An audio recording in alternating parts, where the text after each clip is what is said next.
బంగారు పండ్లు అనేటువంటి అనుదిన వర్తమాన కార్యక్రమం చూస్తున్న మీ అందరికీ ప్రభువైన యేసుక్రీస్తు వారి శ్రేష్టమైన నామంలో వందనాలు శుభములు తెలియజేసుకుంటూ ఉన్నాను.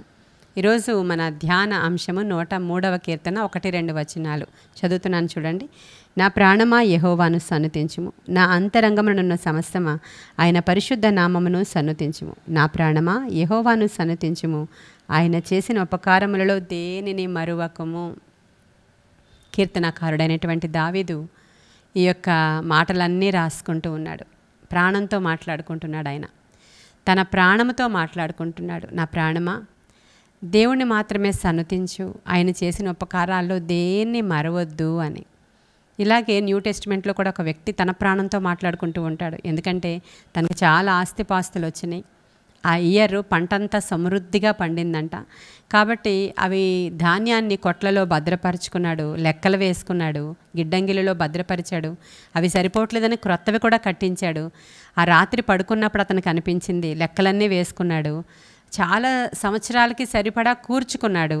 నా తర్వాత నా పిల్లల వరకు కూడా ఇదంతా ఆస్తి సమకూర్చబడింది అని ఆయన ఏమనుకుంటున్నాడంటే తన ప్రాణంతో మాట్లాడుకుంటున్నాడు. ఏమంటే, నా ప్రాణమా తినుము తాగుము సుఖంగా ఉండు, ఎందుకంటే నేను సంవత్సరాలకు సరిపడా ఆస్తి అంతా కూడా సంపాదించుకున్నాను అని తన ప్రాణంతో మాట్లాడుకుంటూ ఉంటే ఆ రాత్రే ఒక స్వరం వినబడుతుంది ఆయనకి. ఏమనంటే, ఈ రాత్రే నేను నీ ప్రాణమును అడుగుతున్నాను అని. అతని గురించి బైబిల్ ఏమంటుందంటే వెర్రివాడు అని. వెర్రివాడా, ఈ రాత్రే నీ ప్రాణాన్ని నేను అడుగుచున్నాను అనేటువంటి మాట అక్కడ రాయబడి ఉంది. ఎందుకంటే ఇక్కడ చూడండి, ఒక రాజు ఎన్నో శ్రమల తరువాత దేవుని యొక్క అభిషేకాన్ని పొందుకున్న తర్వాత ఎన్నో అనుభవాల గుండా వెళ్ళిన తర్వాత అతడు ఒక చక్రవర్తి స్థానానికి వెళ్ళిన తర్వాత ఆయన అనుదినము కూడా ఎంతో సుఖపడుతున్నాడు. సంవత్సరాలకి సరిపడా పిల్లల తరాలకు సరిపడా సంపాదన సమకూర్చుకున్న తరువాత ఆయన మాట్లాడుతున్న మాట ఏంటంటే, నా ప్రాణమా నా అంతరంగమునున్న సమస్తమా దేవుని యొక్క మేళ్ళు ఉపకారాలు మర్చిపోవద్దు, ఆయన్ని మాత్రమే స్తుతించు, ఆయన్ని మాత్రమే ఘనపరచు అనే మాటని ఈయన మాట్లాడుతున్నాడు. ఒక రాజు, ఒక భూస్వామి మాట్లాడుతున్న మాట ఇందాక చెప్పాను నేను మీకు.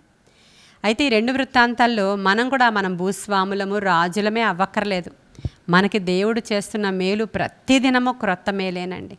ఈరోజు ఉదయకాల సమయం రాత్రి పడుకున్న తర్వాత నీవు నిద్ర లేచి ఆరోగ్యవంతంగా నడవగలుగుతున్నావంటే దేవుని కృప. ఎంతోమంది రాత్రి పడుకున్న తర్వాత ఉదయానికి లేవకుండానే హార్ట్ అటాక్ వచ్చి చనిపోయిన వాళ్ళు ఉంటారు. రాత్రి ఏం జరిగిందో ఎవరికీ తెలియదు, అలా మంచం మీద నుంచి లేవలేని వాళ్ళు ఉంటారు. చాలామంది చాలా సందర్భాలలో ఇవి అంత జ్ఞాపకానికి తెచ్చుకోము.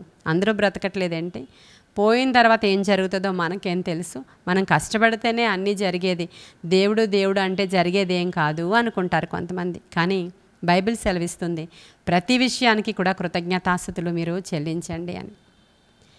నీవు ఆరోగ్యంగా ఉన్నావంటే, ఉనికి కలిగి ఉన్నావంటే, చలిస్తున్నావంటే, మాట్లాడుతున్నావంటే, నీ అవయవాలన్నీ సక్రమంగా పనిచేస్తున్నాయంటే దేవుని యొక్క ఉచితమైన కృప. ప్రియమైన దేవుని బిడ్డ, దేవుని ఉచిత కృప మాత్రమే.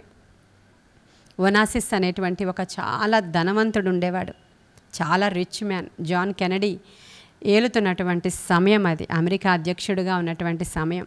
ఇటలీకి చెందినటువంటి ఒక వ్యక్తి పేరు ఒనాసిస్. అతడు చాలా రిచ్ మ్యాన్. ఆయన ప్రతిదినం ఆ రోజుల్లోనే తన ఆడంబరాల కోసం, లగ్జరీ కోసం రోజుకి 2 లక్షలు ఖర్చు పెట్టేవాడంట. ఆ దినాలలో ఒకసారి ఆలోచన చేయండి, కేవలం ఆడంబరం కోసం ఖర్చు పెట్టేవాడంట. అంటే అతనికి ఎంత ధనం ఉందో, బిలియనీర్ అయి ఉంటాడు ఆయన. అలా ఖర్చు పెడుతూ ఉండేవాడంట. కెనడీ అంటే అమెరికా అధ్యక్షుడు కెనడీ గారు చనిపోయిన తర్వాత కెనడీ భార్యను పెళ్లి చేసుకోగలిగినంత స్టేటస్లో ఆయన ఉన్నాడు. ఆ భార్యను, కెనడీ భార్యను ఈయన పెళ్లి చేసుకున్నాడు. ధనాన్ని బట్టి అతిశయించాడు. ఆ యొక్క ధనాన్ని బట్టి చాలా అసలు ఇంకా అతని వెచ్చలివిడి జీవితం అలా ఉంటున్న సందర్భంలో అతనికి ఒక జబ్బు వచ్చింది. అదేం పెద్ద జబ్బు కాదు, కాళ్ళు చేతులు పడిపోవడం కాదు, జ్వరం కాదు, హార్ట్ అటాక్ కాదు, ఏం కాదు. ఏంటో తెలుసా మీకు? మనకున్నటువంటి కన్ను రెప్పలు ఉంటాయి కదా, ఈ రెప్ప ఇలా మూత పడడం మానేసింది. మరి ఇప్పుడు నేను మీతో మాట్లాడుతున్నప్పుడు కొన్ని వందల సార్లు కనురెప్ప కొట్టుకుంటూ ఉంది కదా, మీరు చూస్తున్నారు కదా. మీరు ఈ ప్రోగ్రాం చూస్తున్నప్పుడు కూడా మీ కనురెప్పలు కొట్టుకుంటున్నాయా? బయటికి వెళ్ళినప్పుడు, మనం నిద్రపోయినప్పుడు తప్ప మిగిలిన సందర్భాలలో మన కనురెప్పలు కొట్టుకుంటూనే ఉంటాయి కదండి, అందరికీ తెలిసిన విషయమే. కానీ ఆ ఒనాసిస్ అనేటువంటి వ్యక్తికి కనురెప్పలు కొట్టుకోవు, ఇలాగే ఉండిపోతాయి. దాన్ని ఎవ్వరూ మూతవేయలేరు. ఏ వైద్యుడి కూడా వచ్చి దాన్ని ఈ విధంగా క్రిందకి దించలేడు. ఆ రోజుల్లో ఉన్నటువంటి సైన్స్ ఈ రోజుల్లో కూడా ఏ సైన్స్ ఏమీ చేయలేదు. నీకుగా కనురెప్పలు కొట్టుకుంటేనే ఏ ఐ డాక్టర్ అయినా నీకేమైనా చేయగలిగేది. ఆ కనురెప్పలు అలా ఉండిపోయిన కారణంగా ఎలా నిద్రపోతాడండి ఆయన? ఎలా రెస్ట్ తీసుకుంటాయి ఆ కన్నులు? అసలు ఆ కళ్ళల్లో ఈ యొక్క ప్రొటెక్షన్ లేకపోతే ఏ విధంగా బయటికి వెళతాడు అతను? అసలు ఇంకా నరాలు ఏమైనా పనిచేస్తాయా? అంత స్ట్రెయిన్ అయిపోయిన కన్నులకి ఏమైనా అసలు సుఖం ఉంటుందా? రోజుకి అతని పరిస్థితి దుర్భరం అయిపోయిందంట. కనురెప్పలు ఎవరు మోస్తున్నారు, ఎవరు తీస్తున్నారు నీకు? ఈరోజు నువ్వు మాట్లాడుతున్నావు దేవుడు ఏం చేశాడు అని. అయ్యో మా పరిస్థితులన్నీ ఇలాగే ఉండిపోయినాయి, ఎప్పుడు జరుగుతాయి మాకు పనులు అని. అసలు నీవు సక్రమముగా ఊపిరి పీల్చుకుంటున్నావంటేనే దేవుని కృప. ఇదే కీర్తనకారుడైనటువంటి దావీదు మాట్లాడుకుంటున్నాడు. నా ప్రాణమా సన్నుతించుము, నా అంతరంగమునున్న సమస్తమా నా ప్రాణమా, రెండు కూడా దేవుణ్ణి సన్నుతించండి. దేవుడు చేసినటువంటి ఉపకారాలు మేళ్లలో ఏ మేలు మీరు మర్చిపోకండి అని చెప్తున్నాడు. మరి ఈ రోజు నుంచి ప్రార్థన చేస్తావా నీవు? నా ప్రాణమా దేవుణ్ణి సన్నుతించు అని కృతజ్ఞతాస్తుతులు చెల్లిస్తావా నీవు? మనం ఇలా బ్రతుకున్నామంటే ఆయన కృపని చెప్పడానికి నోరు వస్తుందా నీకు? పరిస్థితులు ఎలా ఉన్నా కూడా వాటన్నిటి నుంచి తప్పించడానికి సమర్థుడు ఆయన. భయంకరమైన పరిస్థితుల్లో నుంచి ఆయన నిన్ను విడిపిస్తాడు. ఎప్పుడు అంటే అనుదినము దేవునికి కృతజ్ఞతాస్తుతులు చెల్లించినప్పుడు.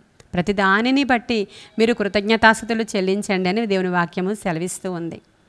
కాబట్టి మొదట దేవుని నీతిని, రాజ్యాన్ని నీవు వెదిగితే అన్నీ అనుగ్రహిస్తాడంట ఆయన. కానీ మనం ఏమి వెతుకుతున్నామంటే మొదట ఇల్లు వచ్చేస్తే, మొదట ఈ కార్యం జరిగిపోతే, మొదట ఈ ఉద్యోగం వచ్చేస్తే, మొదట మా పిల్లల పెళ్ళిళ్ళు అయిపోతే నేను ఇంకా దేవుణ్ణి ఎలా స్తుతిస్తానంటే అని చెప్తున్నావు నువ్వు. దేవుని వాక్యం ఏం సెలవిస్తుందంటే మొదట నువ్వు నీతిని, రాజ్యాన్ని వెతుకు, అప్పుడు నీకు అన్నీ వస్తాయి అని చెప్తుంది. అబ్రహాం ఏం చేశాడంట? పునాదులు గల పట్టణము కొరకు వేచి జీవించాడంట. ఆయన పునాదులు గల పట్టణము మీద తన కనుదృష్టి పెట్టుకున్నాడు కనుక ఇక్కడ అనేకమైనటువంటి ఆస్తిపాస్తులు, గొడ్లు, బంగారము, ఆ ఊరిలో ఏ ఊరికి వెళితే ఆ ఊరిలో మహారాజాని అనిపించుకున్నాడు. హల్లెలూయా. ఎందుకో తెలుసా అండి? పునాదులు గల పట్టణం వైపు ఆయన కనుదృష్టి ఉందంట. నీవు కూడా నీతిని, రాజ్యాన్ని వెతికే దానవగా ఉండి ప్రతిదినము దేవుడు అనుగ్రహించినటువంటి ఆపర్చునిటీ ఇచ్చిన ఈ ప్రాణాన్ని బట్టి దేవునికి స్తుతులు చెల్లించడం మొదలుపెట్టి దేవుని రాజ్యం వైపు నీ కనులు ఎత్తితే ఇక్కడ ఉన్నవన్నీ కూడా దేవుడు అనుగ్రహిస్తాడు. అంతే తప్ప ఆ ధనవంతుడు ఎవడైతే కొట్లలో ధాన్యాన్ని కూర్చుకొని నా ప్రాణమా తినుము త్రాగుము సుఖించుము అన్నాడే, ఆ రోజే అతని ప్రాణం పోయింది. కాబట్టి క్రైస్తవులమైనటువంటి మనము, క్రైస్తవులను బలపరచడానికే నేను చెప్పేటువంటి ఈ వర్తమానాలు. దేవుని బిడ్డలమైన మనము ఈ రోజు నుంచి ప్రతిదానిని బట్టి దేవునికి వందనాలు చెప్దామా? వనాసిస్ అలాగే చనిపోయాడండి. భయంకరమైనటువంటి ఆ కనుల యొక్క వ్యాధి ద్వారా ఈడవబడ్డాడు అతను. నరకమైపోయిందండి అతని జీవితము. కాబట్టి మనం ఆ విధముగా ప్రతిదాన్ని బట్టి దేవునికి వందనాలు చెప్దాం. ఇటువంటి వారి జీవితాలు కొన్ని సందర్భాలలో కొంతమందికి కనువిప్పు కలిగించడానికి కొంతమందిని దేవుడు ప్రక్కన ఉంచుతూ ఉంటాడు. వారి జీవితం ద్వారా మనతో మాట్లాడుతూ ఉంటాడు దేవుడు. ఎంత డబ్బున్నా, ఎంత వెలగల వస్తువులున్నా, ఈ ప్రపంచాన్నే ఏలుతూ ఉన్నా కూడా ఆరోగ్యం లేని స్థితిలో మన దేశంలో ధనవంతులు అనబడే వారి ఇంట్లో కూడా ఆరోగ్యం లేదు. ఒకసారి ఆలోచించండి మీరు. మనకు తెలుస్తుంది, మనం చూస్తూనే ఉంటాం, మీడియా చూస్తాం, పేపర్ చూస్తాం. మన దేశంలో అతి ధనవంతుల లిస్టులో ఎవరున్నారో మనకు తెలుసు. వాళ్ళ ఇంట్లో ఆరోగ్యం ఉందో లేదో వెళ్ళి చూసిరండి. కాబట్టి ఈరోజు ప్రభు మనకిచ్చిన గొప్ప బహుమానము మన ప్రాణం, మన ఆరోగ్యం. దీనిని బట్టి ఈరోజంతా దీనిని బట్టి వందనాలు చెల్లిద్దామా? అందుకే కీర్తనకారుడైనటువంటి దావీదు ఇలా అంటాడు. 139వ కీర్తన ఆయన 12వ వచనంలో చెప్తున్నాడు చూడండి. చీకటి అయినను నీకు చీకటి కాకపోవను, రాత్రి పగటి వలె నీకు వెలుగుగా ఉండును, చీకటియు వెలుగును నీకు ఏకరీతిగా ఉండును. నా అంతరంద్రియములను నీవే కలుగజేసితివి, నా తల్లి గర్భమందు నన్ను నిర్మించిన వాడవు నీవే. నీవు నన్ను కలుగజేసిన విధము చూడగా ఆశ్చర్యమును భయమును నాకు పుట్టుచున్నది అనేటువంటి మాటను దావీదు కీర్తనకారుడు చెప్తున్నాడు. అతను చూస్తున్నాడు దర్శనంలో దేవుడు తన ముక్కు ఎలా పెట్టాడో, తన యొక్క శరీరంలో ఎముకలు ఎలా ఎదుగుతున్నాయో, అసలు లోపల రక్త ప్రసరణ ఎలా జరుగుతుందో, నీ హార్ట్ ఎలా ఉందో, అసలు నీ మెదడు ఎలా ఉందో, నీ శరీరంలో ఎన్ని నరాలు ఉన్నాయో, ఆ నరాల యొక్క పొడుగు ఎంతో, అసలు నీ చర్మం ప్రతిరోజు ఎలా పాత చర్మం ఊడిపోయి క్రొత్తది వస్తుందో, ఇవన్నీ నీకు తెలుసా? ఇవన్నీ కూడా నిర్మించిన వాడు దేవుడే అని దావీదు కీర్తనకారుడు మాట్లాడుతున్నాడు.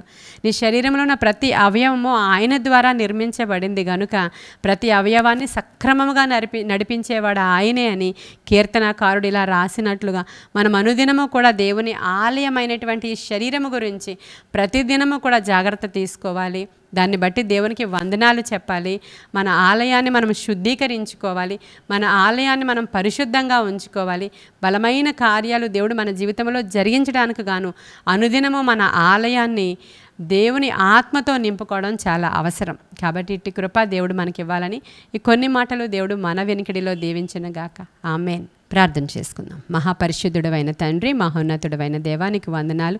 నిత్య నివాసి సత్యస్వరూపినికి వందనాలయ్యా. నాయన మమ్ములను బట్టి నీకు వందనాలు. మాకు ఇచ్చిన ఆరోగ్యాలను బట్టి వందనాలు. మేము ఇలా ఉన్నామంటే నీ కృపని ఈరోజు మరొకసారి తలపోసుకుంటున్నాం ప్రభా.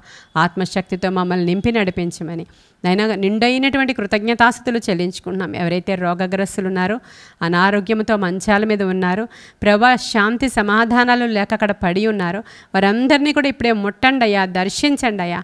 దేవ యేసు నామములో ఒక గొప్ప విడుదల కలుగునుగాక, గొప్ప స్వస్థత కలుగునుగాక, గొప్ప ఆరోగ్యము వచ్చునుగాక. దేవుని యొక్క శక్తి ఆ గృహాన్ని కమ్ముకొనుగాక. ఈ దిన దీవెనలతో వినుచున్న వారందరినీ నింపి నడిపించమని, ఆత్మ కార్యాలు జరిగించి మీరు మహిమ పొందుకోమని యేసయ్య శ్రేష్ఠ నామంలో అడుగుచున్నాము తండ్రి. Amen. Amen. God bless you.